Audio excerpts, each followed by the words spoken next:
옛날, 아주 먼 옛날에 호랑이가 담배를 피우고 까치가 말을 하던 시절, 깊고 깊은 상월짜기. 마을에 겨울바람이 매섭게 몰아치던 때가 있었습니다.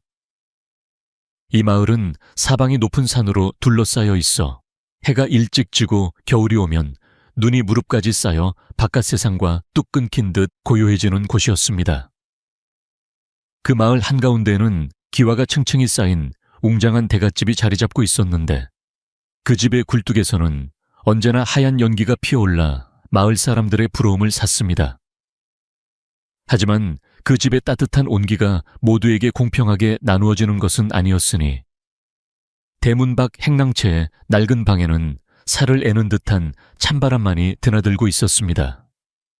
그 작은 방에는 부모 없이 홀로 자라 남의 집 일을 하며 살아가는 소년 돌석이가 살고 있었습니다. 돌석이는 비록 가진 것은 없으나 마음만은 비단결처럼 곱고 누구보다 부지런하여 마을 사람들의 칭찬이 자자한 아이였습니다. 어느 해 몹시도 추운 동짓달, 하늘이 잿빛으로 낮게 내려앉아 금방이라도 눈을 퍼부을 것 같은 날이었습니다. 마당을 쓰는 빗자루 소리조차 꽁꽁 얼어붙은 땅 위에서 서걱거리는 소리를 내며 쓸쓸하게 울려 퍼졌습니다. 돌석이는 이른 새벽부터 일어나 마당에 쌓인 얇은 눈을 치우고 소 여물을 끓이며 분주하게 움직였습니다. 그의 손등은 추위에 터져 거북이 등껍질처럼 갈라져 있었고 얇은 무명 저고리 하나로는 칼날 같은 바람을 막기에 턱없이 부족해 보였습니다. 입에서는 하얀 입김이 끊임없이 뿜어져 나와 허공으로 흩어졌지만 돌석이는 불평 한마디 없이 묵묵히 자신의 할 일을 해나갔습니다. 그는 자신이 맡은 일을 다하지 못하면 돌아올 꾸중보다 자신이 돌보는 소가 배고플까, 마당을 지나는 사람들이 미끄러질까를 더 먼저 걱정하는 그런 아이였습니다. 그때 안채 쪽 따뜻한 문이 벌컥 열리더니 곰방대를 입에 문 채 마름이 헛기침을 하며 마루로 나왔습니다. 최마름은 이 집안의 크고 작은 일을 관리하는 사람이었는데 욕심이 많고 아랫사람들을 쥐잡듯이 잡기로 유명하여 마을에서 그의 눈을 똑바로 쳐다보는 사람이 없을 정도였습니다. 그는 두툼한 속옷을 겹겹이 껴입고 목에는 털목도리까지 둘러쓰면서도 춥다며 어깨를 잔뜩 움츠린 채 돌석이를 향해 소리쳤습니다. 이놈 돌석아, 해가 중천에 뜨도록 마당질만 하고 있을 테냐. 오늘 밤부터 큰 눈이 온다는데 땔감이 이것밖에 없어서야 주인마님 방을 어찌 드겠느냐. 최마름의 목소리는 찬바람을 타고 마당 구석구석을 쩌렁쩌렁 울렸고 돌석이는 빗자루를 멈추고 허리를 깊이 숙여 인사를 올렸습니다. 애워서 지게를 지고 뒷산 너머로 가서 참나무 장작을 해오거라. 장아지는 말고 굵고 단단한 놈으로만 골라와야 한다. 만약 해지기 전까지 지게 가득 채워오지 못하면 오늘 저녁밥은 없을 줄 알아라. 최마름은 돌석이의 낡은 신발과 얇은 옷차림은 안중에도 없다는 듯 무리한 명령을 내리고는 다시 따뜻한 방으로 쏙 들어가 버렸습니다. 하늘을 보니 먹구름이 몰려오는 기세가 심상치 않았지만 돌석이는 군말 없이 헛간으로 가서 자신의 몸보다 훨씬 큰 지게를 짊어졌습니다. 돌석이는 빈 지게를 쥐고 대문을 나서며 부엌 쪽을 향해 잠시 눈길을 주었습니다. 그곳에는 자신을 늘 안쓰럽게 여겨 몰래 누룽지를 챙겨주곤 하는 부엌 할머니가 있을 터였지만 지금은 인기척이 없어 아쉬운 마음을 뒤로하고 산을 향해 발걸음을 옮겼습니다. 마을을 벗어나 산길로 접어들자 바람은 더욱 거세져 나뭇가지들이 서로 부딪히며 기괴한 소리를 내질렀습니다. 앙상한 나무들은 마치 추위에 떨고 있는 사람처럼 몸을 비틀고 있었고 바닥에 깔린 낙엽들은 바스락거리는 소리를 내며 돌석이의 발걸음을 재촉했습니다. 돌석이는 가파른 언덕을 오르며 숨을 헐떡였지만 최마름의 불호령이 무서워 쉴 틈도 없이 나무를 찾아 헤맸습니다. 좋은 참나무는 산 깊은 곳에나 가야 있었기에 돌석이는 눈발이 하나둘 날리기 시작하는 것을 보면서도 점점 더 깊은 산속으로 들어갈 수밖에 없었습니다.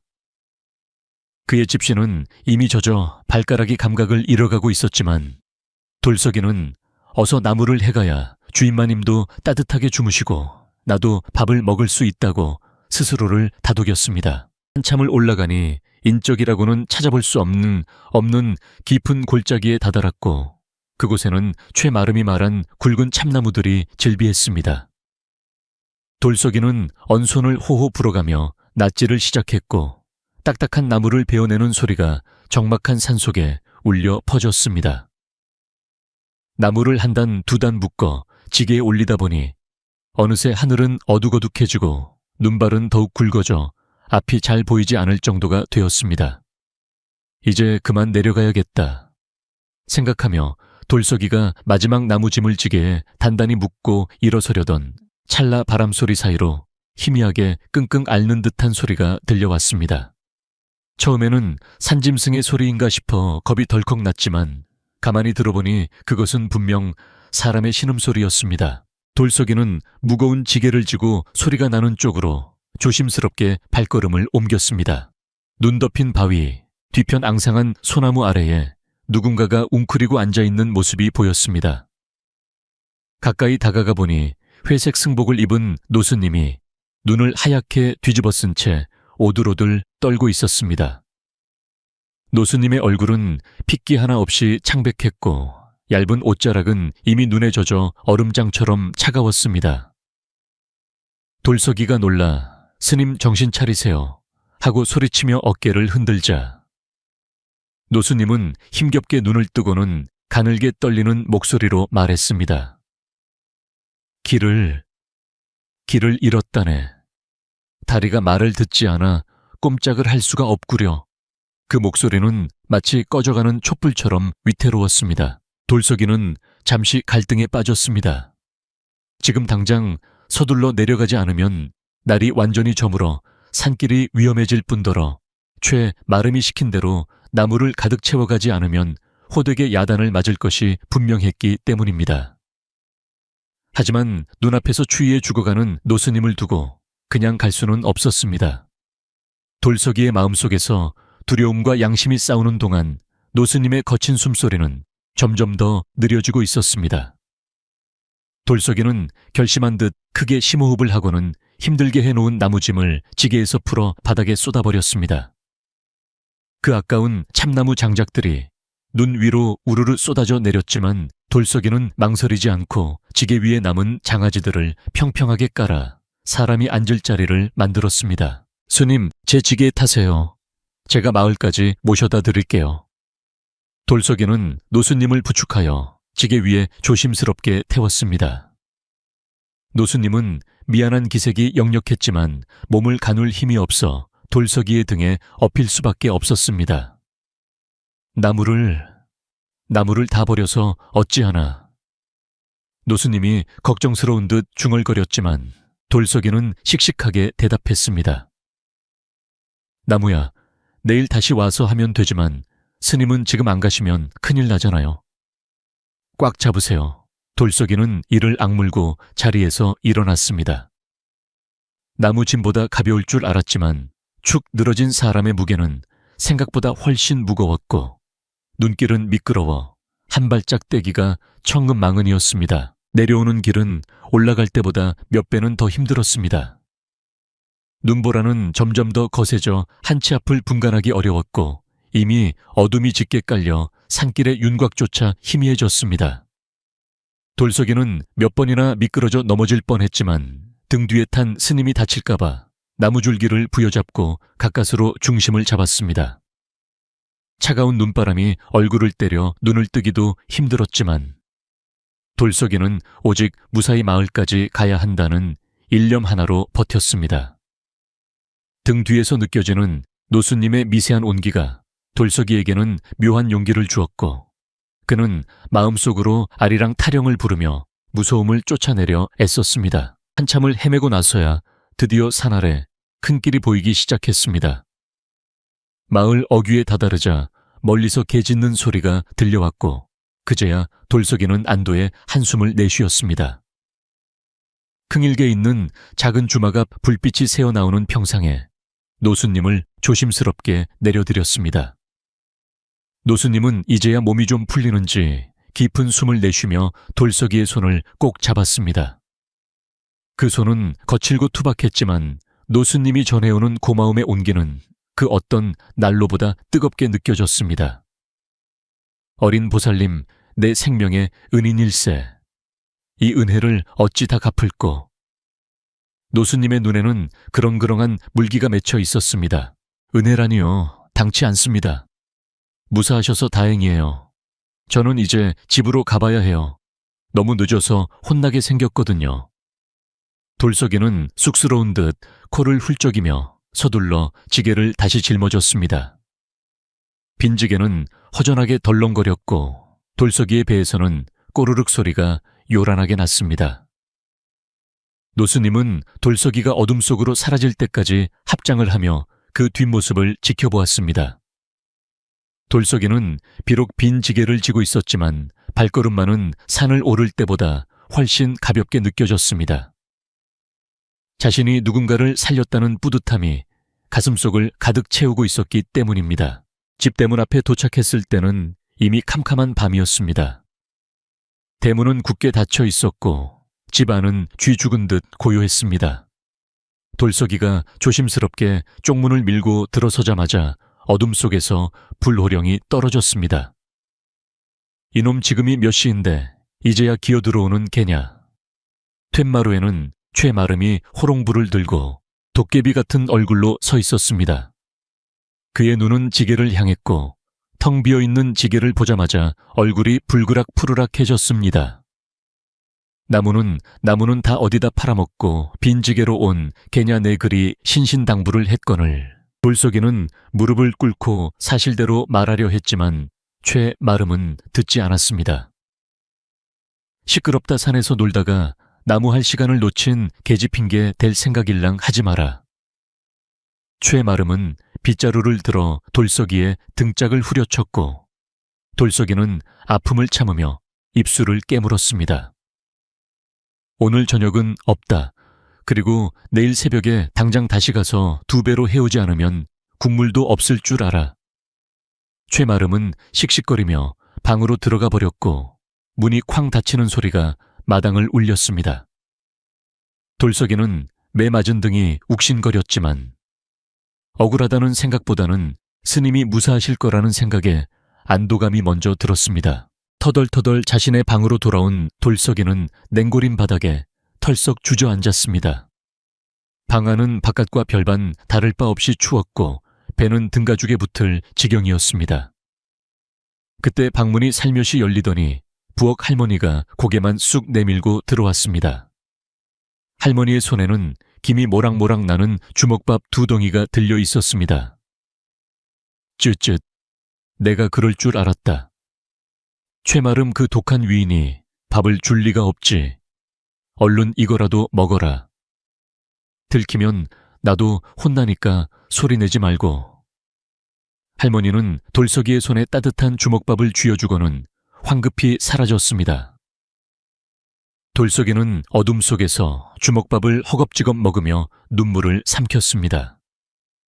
서러움의 눈물이 아니라 세상이 아직은 따뜻하다는 것에 대한 고마움의 눈물이었습니다. 배를 채우고 차가운 이불 속에 몸을 뉘었을 때 창호지 문 밖에서는 여전히 매서운 바람소리가 들려왔습니다. 평소 같으면 춥고 외로워서 잠이 오지 않았을 밤이었지만 이상하게도 오늘 밤은 마음이 평온했습니다. 산속에서 느꼈던 노수님의 청과 부엌, 할머니의 따뜻한 주먹밥이 돌석이의 마음속에 난로처럼 타오르고 있었기 때문입니다. 돌석이는 욱신거리는 등과 얼어붙은 발을 서로 비비면서도 입가에는 옅은 미소를 머금었습니다. 스님은 따뜻한 곳에서 주무실까 하는 생각을 하며 돌석이는 스르르 잠이 들었습니다. 꿈속에서는 따뜻한 봄바람이 불고 온갖 꽃들이 만발한 꽃밭에서 나비들이 춤을 추고 있었습니다. 그것은 앞으로 다가올 신비한 일들을 예고하는 듯 아주 길고도 달콤한 잠이었습니다. 돌석이의 코는 규칙적으로 숨을 내쉬었고 그의 낡은 방 안에는 달빛만이 조용히 스며들어와 고단한 소년의 잠든 얼굴을 비추어 주었습니다. 밤새 눈은 소복이 쌓여 세상의 모든 더러운 것들을 덮어버렸고 마을은 깊은 침묵 속으로 빠져들었습니다. 내일 어떤 일이 벌어질지 아무도 모른 채 그렇게 운명의 밤은 깊어만 갔습니다. 착한 마음씨가 심은 작은 씨앗이 이제 곧 싹을 틔울 준비를 하고 있다는 것을 잠든 돌석이는 아직 알지 못했습니다. 바람이 잦아들고 새벽별이 유난히 밝게 빛나는 밤이었습니다. 며칠 전 내린 눈이 차에 녹기도 전에 다시 매서운 북서풍이 불어와 마을의 모든 것을 꽁꽁 얼려버린 어느 날이었습니다. 마당의 장독대 위에는 하얀 눈 모자가 씌워져 있었고 처마 밑에는 수정 같은 고드름이 주렁주렁 매달려 오후에 햇살을 받아 반짝이고 있었습니다. 돌석이는 여전히 얇은 옷 하나에 의지한 채 새벽부터 마당을 쓸고 쇠죽을 쑤느라 쉴 새 없이 몸을 놀리고 있었습니다. 산에서 스님을 구해드리고 빈지게로 돌아온 날 이후로 최마름의 구박은 더욱 심해졌습니다. 그는 틈만 나면 돌석이의 뒤를 졸졸 쫓아다니며 꼬투리를 잡으려 눈을 부라렸고 밥상에는 멀건 시래기국만 올려놓아 돌석이의 배는 늘 홀쭉하게 말라 있었습니다. 하지만 돌석이는 그날 밤 자신의 등 뒤에서 느껴지던 노수님의 온기를 떠올리며 힘든 일과 배고픔을 묵묵히 견뎌내고 있었습니다. 착한 마음은 때로 밥보다 더 든든한 힘이 되어주는 법이라 돌석이의 눈빛만은 여전히 맑고 깊었습니다. 해가 중천에 떠올라 그림자가 짧아질 무렵 대문 밖에서 인기척과 함께 누군가가 헛기침하는 소리가 들려왔습니다. 돌석이가 빗자루를 내려놓고 대문을 빼꼼히 열어보니 며칠 전 산속에서 만났던 바로 그 노수님이 서 계셨습니다. 눈 속에 파묻혀 죽어가던 창백한 모습은 온데간데 없고 비록 옷차림은 남루하였으나 얼굴에는 홍조가 돌고 눈빛은 형형하게 빛나고 있어 마치 다른 사람처럼 보일 지경이었습니다. 노수님은 돌석이를 보자마자 인자한 미소를 지으며 합장하고 고개를 숙였습니다. 나무 관세음보살 어린 보살님을 다시 뵙게 되어 참으로 기쁘구려. 그날의 은혜를 잊지 못해 내 이렇게 염치불구하고 찾아왔다네. 스님의 목소리는 겨울바람 속에서도 따뜻하게 울려 퍼져 돌석이의 언마음을 녹여주는 듯했습니다. 돌석이는 황송하여 어쩔 줄 몰라 하며 대문을 활짝 열고 스님을 맞이했습니다. 아이고, 스님 몸은 이제 괜찮으신지요? 그날은 정말 큰일 날 뻔하셨습니다. 이렇게 건강하신 모습을 보니 제 마음이 다 놓입니다. 돌석이는 흑투성이 손을 옷자락에 쓱쓱 문질러 닦으며 반갑게 인사를 올렸습니다. 스님은 품 안에서 작고 낡은 회색 헝겊 주머니 하나를 꺼내어 돌석이의 손에 쥐어주었습니다. 그 주머니는 기운 자국이 역력하고 때가 타서 보잘것없어 보였지만 스님이 건네는 손길에는 더할 나위 없는 정성이 담겨 있었습니다. 내가 가진 것이 없어 큰 보답은 못하나 이것은 내 평생의 정성을 담은 것이니 부디 받아주게. 이것을 자네의 마음 밭이라 생각하고 정성껏 심어 가꾼다면 훗날 반드시 귀한 인연이 되어 돌아올 것이네. 그때였습니다. 사랑채 마루에서 낮잠을 자려다 말소리에 깬 최마름이 문틈으로 이 광경을 엿보고 있었습니다. 그의 뱀 같은 눈은 돌석이의 손에 들린 헝겊 주머니에 딱 꽂혔습니다. 저 늙은 중이 죽다 살아나서 은혜를 갚는답시고 뭘 주는 것 같은데 꼴을 보아하니 예사 물건이 아니겠구나. 최마름의 머릿속은 순식간에 욕심으로 가득 찼습니다. 그는 스님이 돌 닦는 고승일지도 모르며 저 주머니 안에는 평생 먹고 살고도 남을 금덩이나 신비한 힘을 가진 부적이 들어있을 것이라고 제멋대로 상상했습니다. 최마름은 침을 꿀꺽 삼키며 문을 조용히 닫고 스님이 돌아가기만을 기다리며 음흉한 미소를 지었습니다. 그의 눈앞에는 이미 금은 보화가 쏟아지는 환상이 아른거리고 있었습니다. 스님은 돌석이의 어깨를 두어 번 다독여주고는 꼭 명심하게 욕심이 아닌 정성으로 키워야 하네 라는 알 수 없는 말을 남기고 바람처럼 홀연히 사라졌습니다. 돌석이는 대문 앞에 서서 스님의 뒷모습이 보이지 않을 때까지 배웅을 하고는 조심스럽게 주머니를 열어보았습니다. 하지만 그 안에서 나온 것은 최마름이 상상했던 금덩이가 아니었습니다. 그곳에는 콩알만한 크기의 새카만 씨앗, 새 톨만이 덩그러니 들어있을 뿐이었습니다. 겉보기에는 길가에 굴러다니는 잡초 씨앗과 다를 바 없어 보였지만 자세히 들여다보면 은은한 윤기가 흐르는 것이 어딘가 범상치 않은 기운을 풍기고 있었습니다. 돌석이는 실망하기는커녕 스님의 말씀을 되새기며 그 작은 씨앗들을 보물처럼 소중하게 다시 주머니에 넣었습니다. 돌석이가 주머니를 품속 깊이 갈무리하고 돌아서려는 순간 어느새 등 뒤에 다가온 최마름이 쇳소리 나는 목소리로 불렀습니다. 이놈 돌석아, 방금 다녀간 그 중이 너에게 무엇을 주고 갔느냐? 최마름의 얼굴에는 억지로 지어낸 비굴한 웃음이 걸려 있었지만 탐욕스럽게 번들거리는 눈빛만은 감출 수가 없었습니다. 돌석이는 깜짝 놀라 뒷걸음질 치며 대답했습니다. 아, 예. 지난번 산에서 배웠던 스님인데 고맙다며 씨앗 몇 톨을 주고 가셨습니다. 돌석이는 거짓말을 할 줄 모르는 아이라 있는 그대로 말했지만 의심 많은 최마름이 그 말을 곧이 들을 리만무했습니다. 씨앗, 지나가던 개가 웃겠다.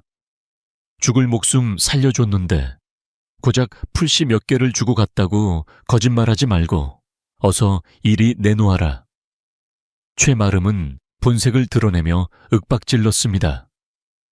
내 놈이 아직 어려서 뭘 모르는 모양인데 저런 도승들은 겉보기엔 남루해도 속에는 천년 묵은 산삼이나 도깨비 방망이 같은 보물을 숨기고 다니는 법이다. 그 주머니 안에 든 것이 실은 금덩이를 검게 칠한 것이거나 아주 귀한 약재가 분명하다. 내가 주인마님께 잘 말씀드려 너를 편하게 해줄 테니 어서 그 주머니를 내게 넘겨라. 최마름은 달콤한 말로 구슬리다가도 금세 표정을 바꾸어 위협하며 돌석이에게 다가왔습니다. 돌석이는 가슴을 움켜쥐며 고개를 저었습니다. 아닙니다, 마름 어른. 정말로 그냥 씨앗입니다. 그리고 스님께서 저에게 정성껏 키우라고 당부하셨기에 남에게 드릴 수가 없습니다. 돌석이의 단호한 태도에 최마름은 화가 머리끝까지 치밀어 올랐습니다.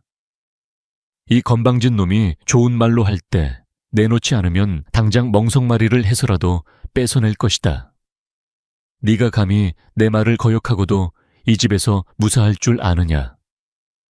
최마름이 팔을 걷어붙이고 달려들 기세를 보이자 돌석이는 겁이 덜컥 났습니다. 힘으로는 도저히 최마름을 당해낼 수 없었고 만약 주머니를 뺏긴다면 스님과의 약속을 지키지 못하게 될 것이 뻔했습니다. 돌석이는 순간적인 기지를 발휘하여 몸을 획 돌려 뒤뜰 쪽으로 내달렸습니다. 거기서라 이 도둑놈 같은 놈 최마름이 고래고래 소리를 지르며 뒤쫓아왔지만 날렵한 돌석이는 장독대를 지나고 헛간을 돌아 순식간에 집 뒤편에 버려진 땅으로 달려갔습니다. 이곳은 해가 잘 들지 않고 돌이 많아 아무것도 심지 않는 척박한 땅이었습니다. 흙은 꽁꽁 얼어 돌덩이처럼 딱딱했고 앙상한 가시덤불만이 을신연스럽게 엉켜있는 곳이었습니다. 돌석이는 숨을 헐떡이며 주변을 살폈습니다. 주머니를 품에 지니고 있으면 언젠가는 최마름에게 뺏길 것이고 방에 숨겨두어도 그가 뒤져서 찾아낼 것이 분명했습니다. 세우님께서 심어서 가꾸라고 하셨으니 지금 당장 심는 것이 이 씨앗을 지키는 유일한 길이다. 돌석이는 결심을 굳히고 꽁꽁 언 땅바닥에 주저앉았습니다. 맨손으로 언 땅을 파려니 손톱이 깨질 듯 아프고 손가락 끝에서 피가 배어 나왔지만 돌석이는 아랑곳하지 않고 필사적으로 흙을 파냈습니다. 차가운 흙의 냉기가 손바닥을 타고 온몸으로 전해졌지만 씨앗을 지켜야 한다는 일념 하나로 멈추지 않았습니다. 뒤에서 최마름의 발자국 소리가 점점 가까워지고 있었습니다. 돌석이는 겨우 손바닥만한 깊이의 구덩이를 3개 파고는 떨리는 손으로 검은 씨앗 세토를 그 안에 조심스럽게 내려놓았습니다. 아가들아, 춥더라도 조금만 참아라. 내가 꼭 지켜줄게. 여기 숨어 있으면 아무도 너희를 해치지 못할 거야. 돌석이는 나지막이 속삭이며 흙을 덮고 꾹꾹 눌러주었습니다.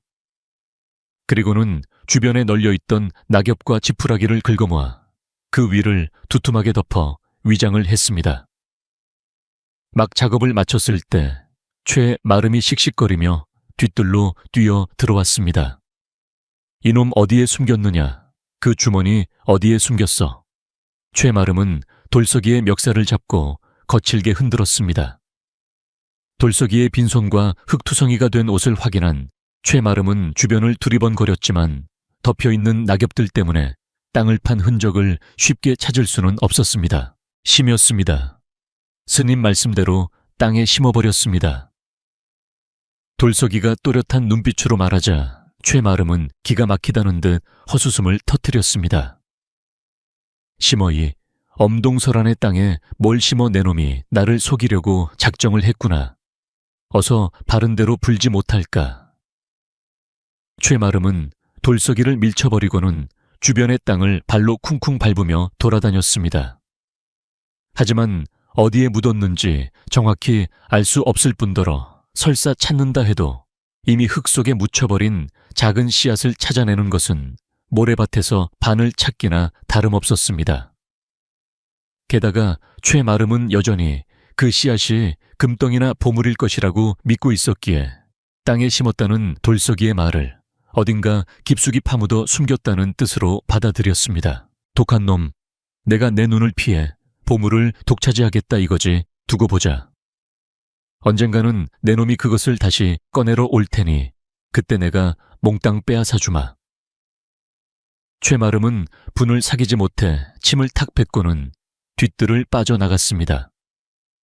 최마름이 사라지자 돌석이는 긴장이 풀려 그 자리에 털썩 주저앉았습니다. 손은 얼음장처럼 차갑게 식어 있었고 심장은 쿵쾅거려 터질 것만 같았습니다.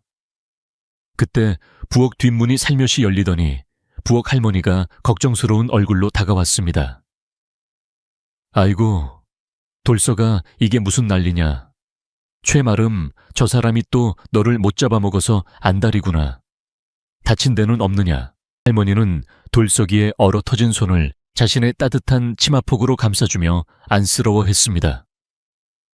스님이 주신 씨앗을 뺏길까봐 땅에 심었어요.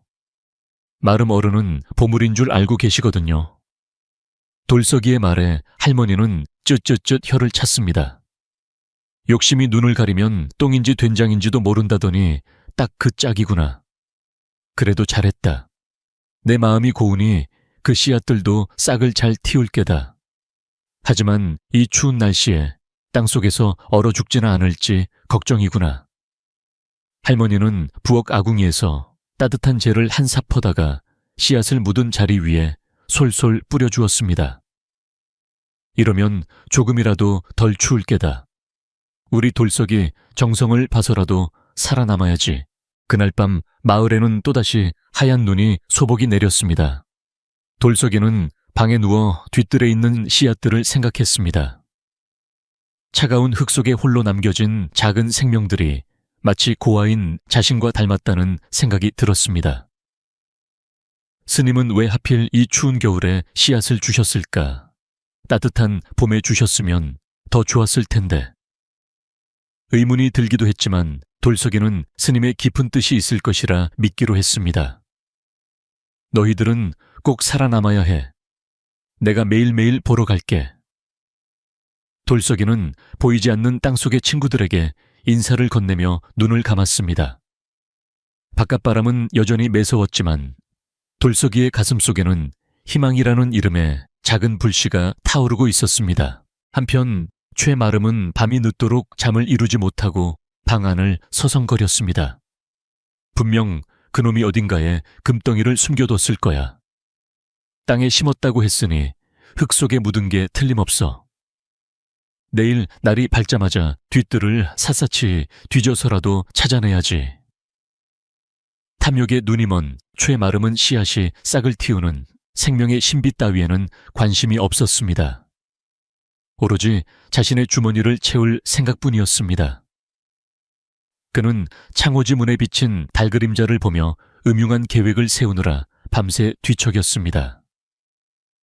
이렇게 같은 밤하늘 아래 한 지붕 밑에서 두 가지 전혀 다른 마음이 자라나고 있었습니다. 하나는 생명을 지키려는 순수한 사랑이었고, 다른 하나는 남의 것을 빼앗으려는 검은 욕심이었습니다. 다음 날부터 돌석이의 일과는 하나가 더 늘어났습니다. 새벽같이 일어나 마당을 쓸기 전에 제일 먼저 뒤뜰로 달려가 씨앗이 묻힌 자리를 살피는 일이었습니다. 눈이 쌓이면 조심스럽게 치워주고 찬바람이 불면 지푸라기를 더 두텁게 덮어주었습니다. 최마름은 그런 돌석이를 훔쳐보며 저기가 바로 보물을 숨긴 장소구나 하고 확신했습니다. 그는 돌석이가 일하러 나간 틈을 타서 몇 번이나 뒤뜰을 파헤쳐 보았지만 아무리 땅을 파도 나오는 것은 돌멩이와 흙뿐이었습니다. 씨앗들이 워낙 작고 흙 색깔과 비슷하되 최마름의 눈에는 보이지 않았던 것입니다. 에이, 퇴 요물 같은 놈이 귀신같이 숨겨놨구나. 최마름은 헛고생만 하고 돌아설 때마다 약이 올라 돌석이를 더욱 괴롭혔습니다. 그러나 돌석이는 최마름의 괴롭힘이 심해질수록 씨앗에 대한 정성을 더욱 쏟았습니다. 그것은 이제 단순한 씨앗이 아니라 돌석이가 세상에서 유일하게 지켜야 할 소중한 존재이자 스님과의 약속이었기 때문입니다. 겨울은 길고 혹독했습니다. 매일같이 눈보라가 치고 땅은 쩍쩍 갈라졌지만 뒤뜰 한 구석의 작은 둔덕만은 돌석이와 부엌 할머니의 보살핌 덕분에 훈훈한 기운을 간직하고 있었습니다. 사람들의 무관심과 욕심 속에서도 땅속 깊은 곳에서는 기적 같은 일이 조용히 준비되고 있었습니다. 딱딱한 껍질 안에서 잠자고 있던 생명의 기운이 돌석이의 따뜻한 손길을 느끼며 아주 천천히 꿈틀거리기 시작한 것입니다. 이제 곧 차가운 겨울이 가고 진실이 고개를 내밀 봄이 다가오고 있었습니다. 지루하고 길었던 겨울이 가고 얼어붙었던 계곡물 소리가 제법 힘차게 들려올 즈음 산골 마을에도 어김없이 봄이 찾아왔습니다. 처마 밑에 매달려 있던 고드름은 봄볕에 녹아수정 같은 물방울이 되어 똑똑 떨어졌고 마당 구석구석 쌓여있던 눈더미도 스르르 자취를 감추었습니다. 겨우내 움츠렸던 대지는 기지개를 켜듯 부드러워졌고 돌석이가 정성껏 돌보았던 뒤뜰의 흙도 딱딱한 껍질을 벗고 포실포실한 속살을 드러내기 시작했습니다. 돌석이는 아침마다 설레는 마음으로 뒤뜰로 달려갔습니다. 그동안 혹시라도 씨앗이 얼어 죽지는 않았을까? 땅속에서 벌레가 먹지는 않았을까? 노심초사했던 날들이었습니다. 그러던 어느 날 아침 젖은 흙을 뚫고 아주 작고 연한 연두색 싹 3개가 수줍게 고개를 내밀었습니다. 그것은 마치 갓 태어난 아기의 손가락처럼 여리고 사랑스러워서 돌석이는 감격에 겨워 고맙다, 정말 고맙다 하며 눈물을 글썽겼습니다. 돌석이가 싹이 텄다는 소식을 전하기도 전에 귀신같이 냄새를 맡은 최마름이 뒤뜰로 들이닥쳤습니다. 그는 여전히 그 씨앗이 금덩이나 보물을 열리게 하는 신비한 나무가 될 것이라고 굳게 믿고 있었습니다. 최마름은 뒷짐을 지고 거드름을 피우며 새싹들을 내려다 보았습니다. 흠겨우 요만한 풀떼기가 올라왔단 말이냐. 내 눈에는 그저 밭에서 나는 잡초, 나부랭이와 다를 바 없어 보이는구나. 최마름은 실망한 기색을 감추지 못하고 투덜거렸습니다. 그가 기대했던 것은 땅을 뚫고 나올 때부터 황금빛 광채를 뿜어내는 보석 나무였기 때문입니다. 하지만 곧 그의 탐욕스러운 머리는 제멋대로 희망을 부풀리기 시작했습니다. 아니다 예시하기에 보면 도깨비 방망이도 처음에는 썩은 나무 토막처럼 보인다고 했다. 이놈이 자라서 나중에 주렁주렁 금열매를 맺을지 누가 알겠는가. 최마름은 입맛을 다시며 돌석이에게 엄포를 놓았습니다. 이것들이 다치지 않게 잘 보살펴라. 만약 잎사귀 하나라도 상하게 하면 내 놈 뼈도 무사하지 못할 줄 알아라. 봄비가 촉촉이 내리고 따스한 햇살이 내리쬐자 세 포기의 식물은 하루가 다르게 쑥쑥 자라났습니다.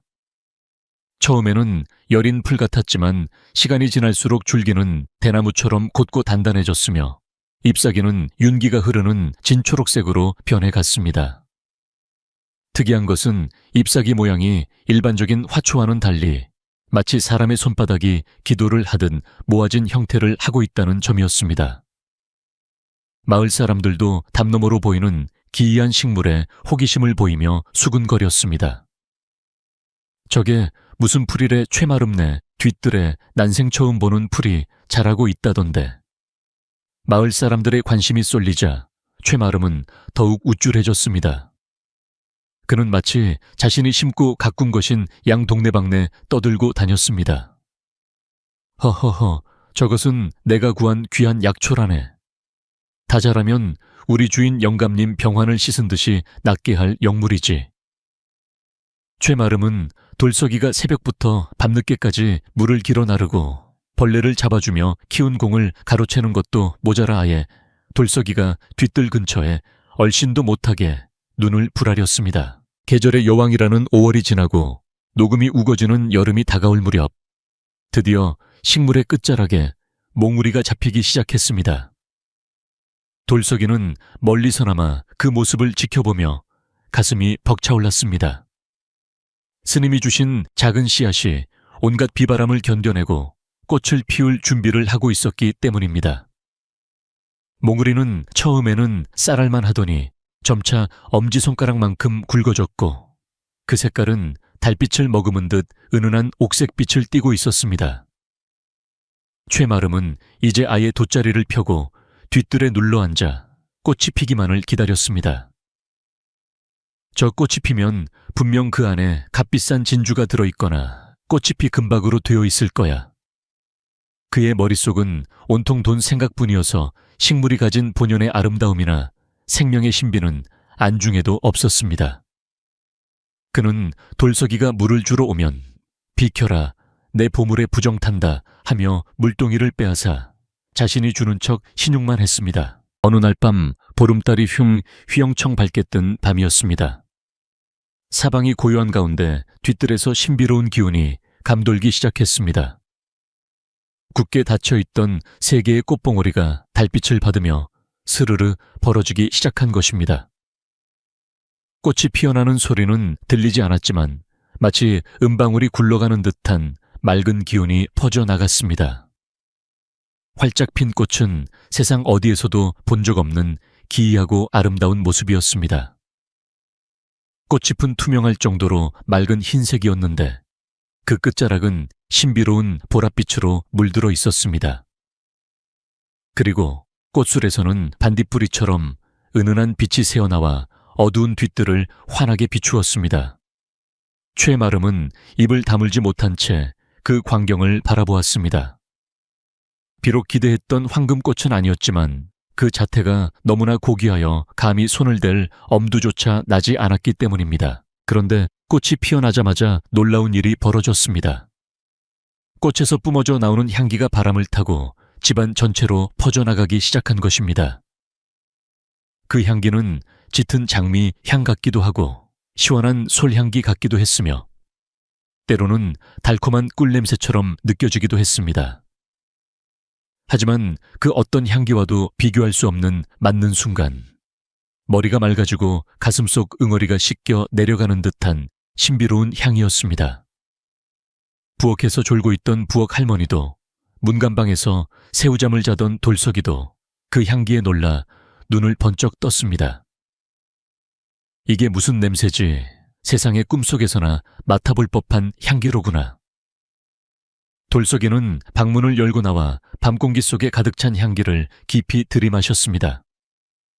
그동안의 고된 노동으로 쌓인 피로가 순식간에 사라지는 것 같았습니다.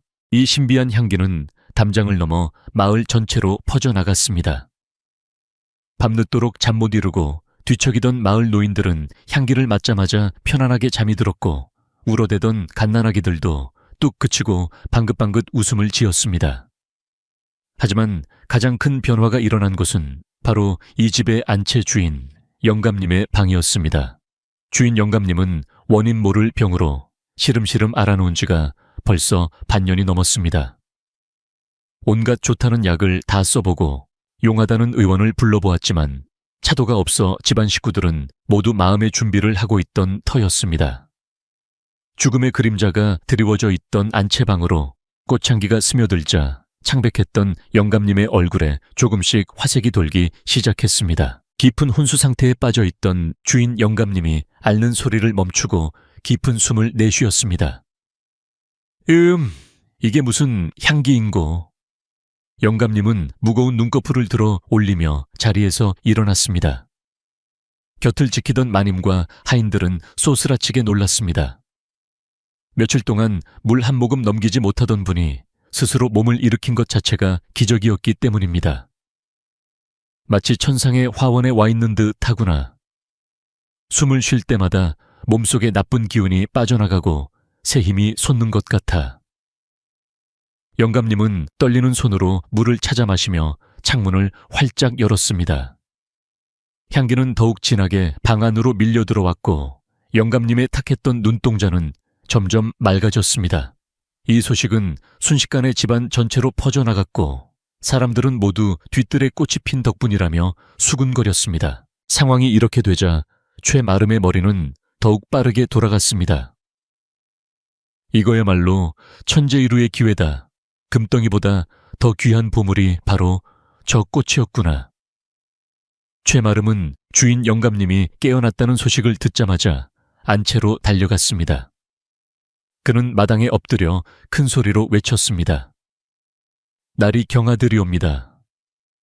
하늘이 나리를 굽어 살피사 저 최마름의 정성을 받아주셨나 봅니다.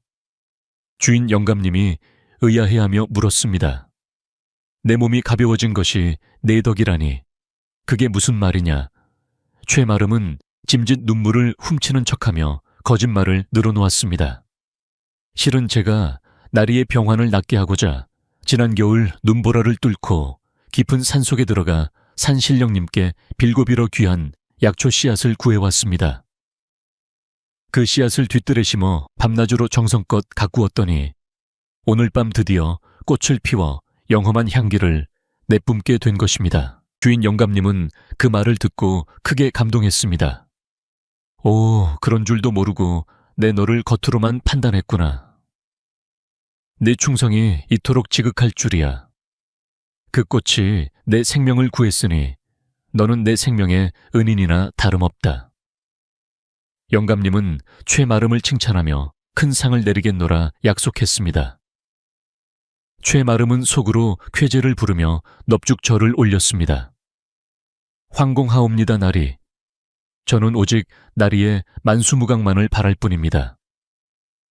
안채에서 물러나온 최마름의 어깨는 하늘 높은 줄 모르고 치솟았습니다. 그는 이제 누구도 건드리지 못할 이 집의 실세가 된 기분이었습니다.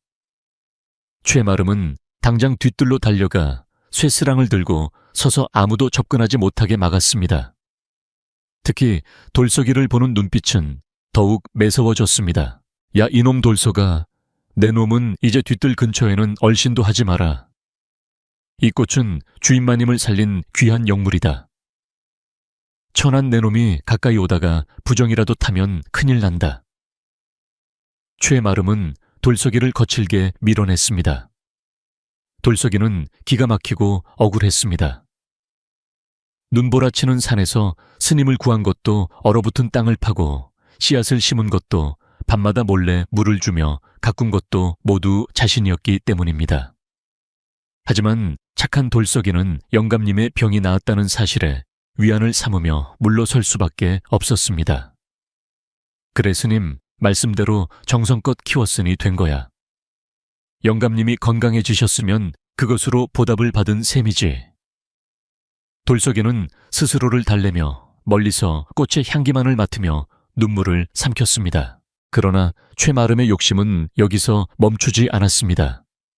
며칠이 지나자 주인 영감님의 기력은 완전히 회복되었고 마을에는 신비한 꽃에 대한 소문이 파다하게 퍼졌습니다.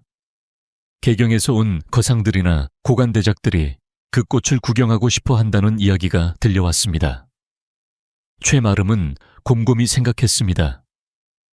이대로 두면 꽃은 언젠가 질 것이다. 시들어버리면 아무 소용이 없지 않은가. 차라리 꽃이 가장 아름답고 향기가 진할 때 꺾어서 비싼 값에 팔아버리는 게 낫지 않을까. 영감님께는 꽃이 수명을 다했다고 둘러대면 그만이고. 탐욕은 최마름의 눈을 멀게 했고 은인을 배신하고 주인을 속이는 것도 모자라 이제는 자신에게 부귀영화를 가져다준 생명마저 해치려 하고 있었습니다. 어느 날 늦은 밤 모두가 잠든 시각에 최마름은 낫과 삽을 들고 뒤뜰로 향했습니다. 그의 계획은 꽃을 뿌리째 캐내어 몰래 한양의 부자에게 팔아넘기는 것이었습니다. 달빛 아래 빛나는 꽃들은 마치 자신들의 운명을 아는 듯 가늘게 떨고 있었습니다. 돌석이는 그날따라 왠지 모를 불안감에 잠을 이루지 못하고 있었습니다.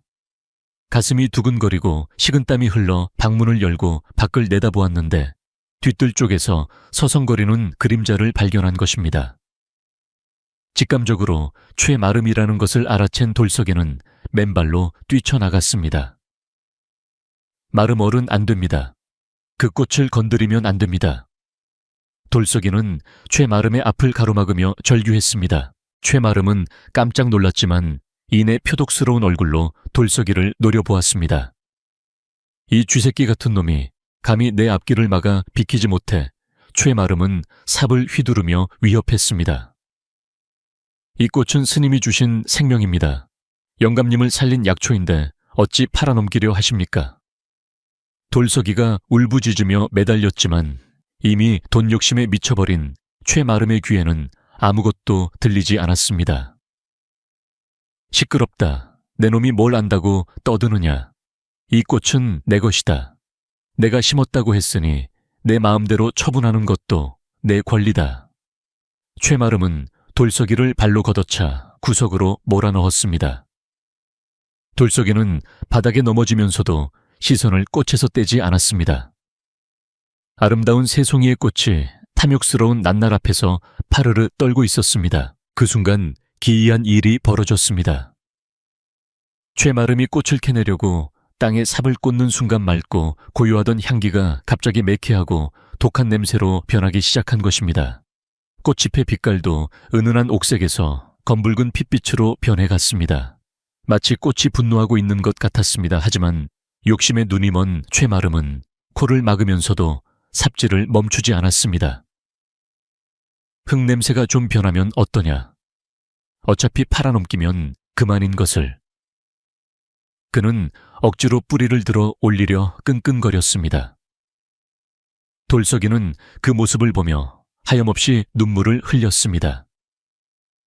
자신이 지키려 했던 순수한 마음과 생명이 무참히 짓밟히는 것을 보는 고통은 매를 맞는 것보다 더 아팠습니다. 소란스러운 소리에 안채의 문이 열리고 등불이 켜지기 시작했습니다.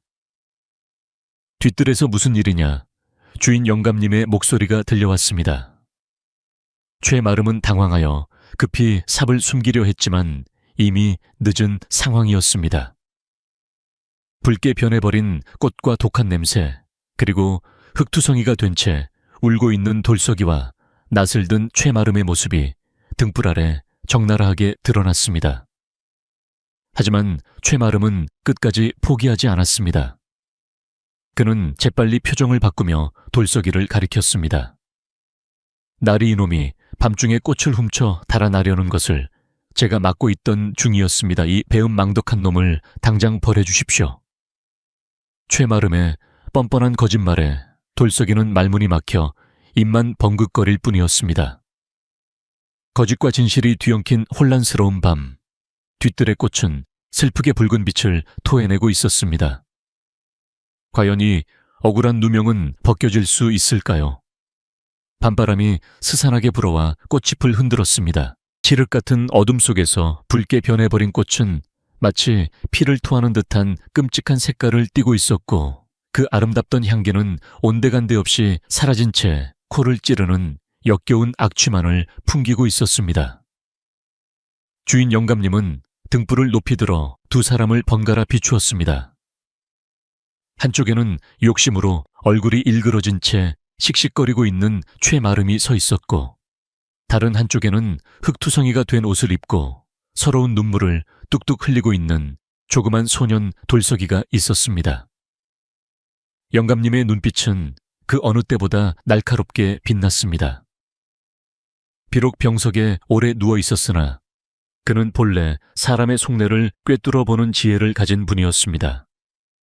도둑이라 돌석이가 꽃을 훔치려 했다고 영감님의 낮고 엄한 목소리가 정적을 깨고 울려 퍼지자 최마름은 당황한 기색을 감추며 더욱 목소리를 높여 변명하기 시작했습니다.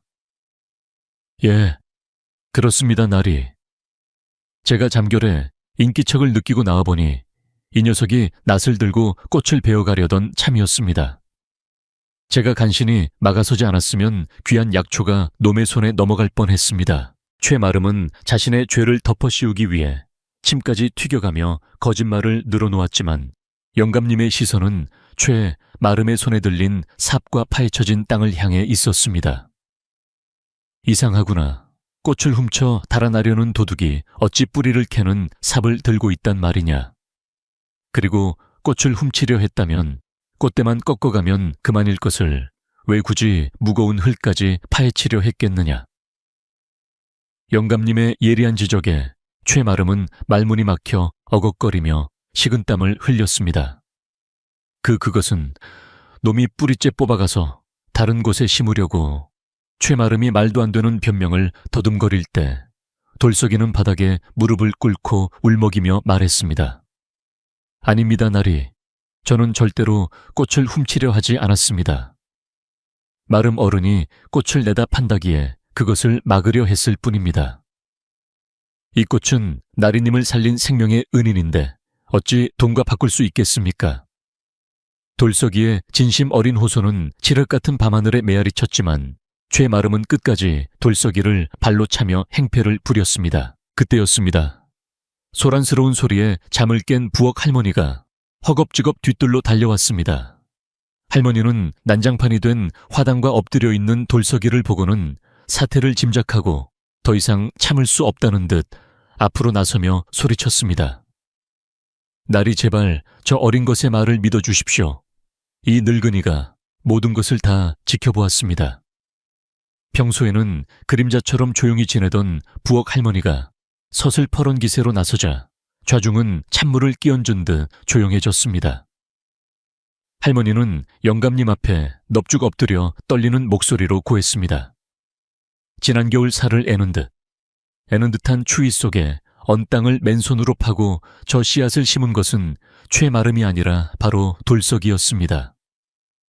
최마름은 따뜻한 아랫목에서 잠을 잘 때 돌석이는 새벽마다 얼음물을 길어 나르며 저 꽃을 자식처럼 돌보았습니다. 제가 제 두 눈으로 똑똑히 보았고 제 두 손으로 돌석이의 언손을 녹여주었습니다. 할머니의 증언에 최마름의 얼굴은 사색이 되었습니다. 이 망령, 난 늙은이가 무슨 헛소리를. 너도 저놈이랑 한패거리가 되어 주인을 속이려는 개냐. 최마름이 길길이 날뛰었지만 영감님은 손을 들어 그를 제지했습니다. 영감님은 천천히 화단 쪽으로 걸어가 검붉게 변해버린 꽃을 안타까운 눈빛으로 바라보았습니다. 꽃은 마치 사람의 마음을 비추는 거울처럼 사악한 기운에 오염되어 고통스러워하고 있었습니다. 식물은 거짓말을 하지 않는 법이다. 사람의 말은 꾸밀 수 있어도 생명의 반응은 속일 수 없지. 영감님은 최마름을 돌아보며 차갑게 명령했습니다. 내 말이 사실이라면 네가 주인으로서 이 꽃을 달래보거라. 네가 정성으로 키웠다면 이 꽃이 너를 알아보고 다시 향기를 낼 것이 아니냐. 최마름은 쭈뼛거리며 꽃 앞으로 다가갔습니다. 하지만 그가 다가갈수록 꽃에서는 시궁창 썩은 듯한 악취가 더욱 진동을 했고 꽃잎은 바싹 말라 비틀어지며 그를 거부했습니다.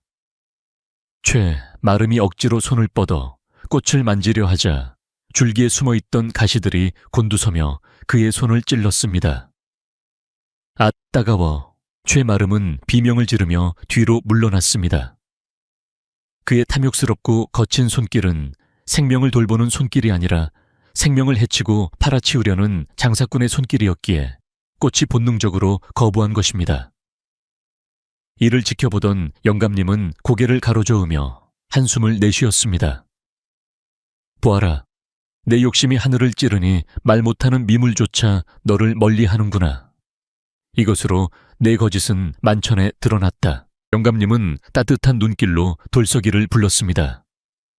돌석아, 이리 오너라. 놀란 꽃을 진정시켜줄 사람은 오직 너뿐인 것 같구나. 돌석이는 눈물을 훔치며 조심스럽게 화단으로 다가갔습니다. 그의 손은 비록 거칠고 투박했지만 꽃을 향한 마음만은 누구보다 순수하고 간절했습니다. 돌석이는 무릎을 꿇고 떨고 있는 꽃잎을 향해 나지막이 속삭였습니다. 미안해. 내가 힘이 없어서 너를 지켜주지 못해 미안해. 많이 아팠지? 이제 괜찮아. 아무도 너를 데려가지 못하게 내가 꼭 안아줄게. 돌석이의 눈물 한 방울이 검붉은 꽃잎 위로 톡 떨어졌습니다. 그러자 믿을 수 없는 기적이 일어났습니다. 돌석이의 따뜻한 손길이 닿자마자 도끼를 품고 있던 꽃잎의 색깔이 서서히 옅어지더니 다시 본래의 맑고 투명한 옥색으로 돌아오기 시작한 것입니다. 마치 마법이 풀리듯 코를 찌르던 악취는 순식간에 사라지고 다시금 머리를 맑게 하는 신비롭고 향긋한 향기가 피어올라 밤 공기를 가득 채웠습니다. 꽃은 돌석이의 손길에 화답하듯 은은한 빛을 뿜어내며 춤을 추었고 그 빛은 돌석이의 얼굴을 환하게 비추었습니다.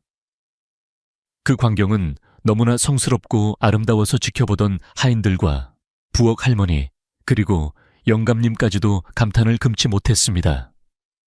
이것은 단순한 꽃이 아니라 착한 마음과 진실한 정성에만 반응하는 영물임이 확실해졌습니다. 영감님은 깊은 감동을 받은 표정으로 고개를 끄덕였습니다. 진정한 주인이 누구인지 꽃이 직접 말해주었구나. 돌석아, 그 꽃은 내 것이다. 그리고 내 생명을 구한 은인 또한 바로 너였다. 진실이 밝혀지자 최마름은 더 이상 변명할 여지가 없었습니다. 그는 바닥에 넙죽 엎드려 살려달라고 빌었습니다.